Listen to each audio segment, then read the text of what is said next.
The reception hall smelled like gardenias and new money, which Marcus had always been better at acquiring than Daniel. Daniel had arrived on time, sat where the card told him to sit, and ordered water when the server came around because he had a flight at 6 the next morning and had learned, somewhere in his mid-30s, that some rooms required full sobriety just to survive them. He was at table 4, close enough to the head table to be family, far enough to communicate something. Marcus found him during the cocktail hour, before the formal seating, arm around a man Daniel didn't recognize, broad shoulders, silver at the temples, the particular ease of someone who had not worried about money in a very long time. "This is my brother, Daniel," Marcus said, and then paused in that way he had always paused, the half-beat that meant something was coming. The unsuccessful one. He laughed when he said it. The kind of laugh that asked the room for permission, and the room, because it was Marcus's wedding, and Marcus had always been magnetic in the way that certain people are magnetic, effortlessly, unfairly, gave it. The man with the silver temples smiled politely. A few others at the edge of the conversation chuckled. Someone touched Marcus's arm. Daniel set his glass down on the high-top table beside him, not dramatically, not slowly for effect. Just set it down. The way you set something down when you realize your grip has gone slightly unreliable and you'd rather not find out what happens next. He had heard this his whole life in the way you hear something that is never quite said directly. In the way his mother's voice changed registers. In the way family dinners arranged themselves around Marcus's news, the promotion, the condo, the engagement, while Daniel's equivalent moments were acknowledged the way you acknowledge weather. Noted. Moved past. He had a company. He had built it over 11 years from a sublet office and a laptop that overheated in summer. It was not a flashy company. It did not have a consumer product or a memorable name. It did infrastructure consulting for mid-sized firms navigating regulatory environments, which was the kind of sentence that made people's eyes find the middle distance at parties. But it was real, and it was his.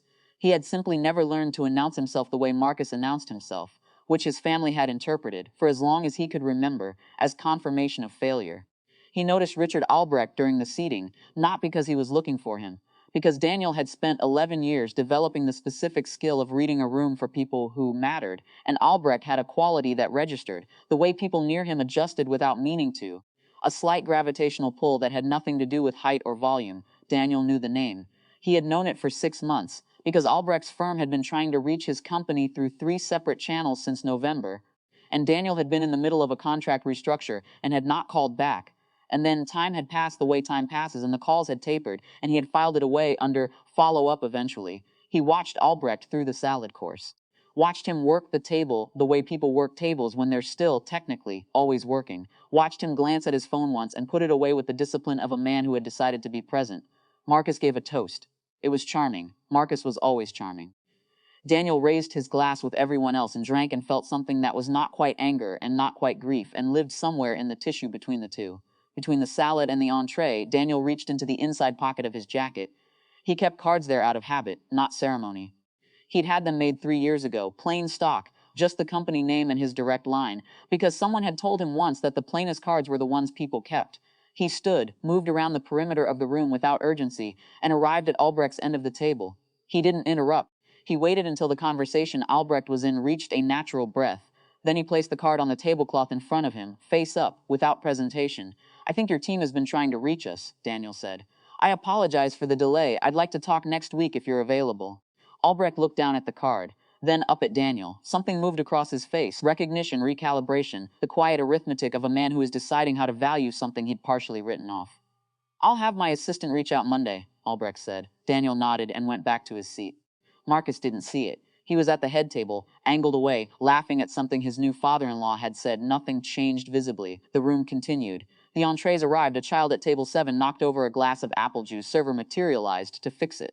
Daniel ate most of his chicken and thought, not for the first time, about what it cost to be the kind of person who always had to prove something. The proving never ended it. That was what no one told you.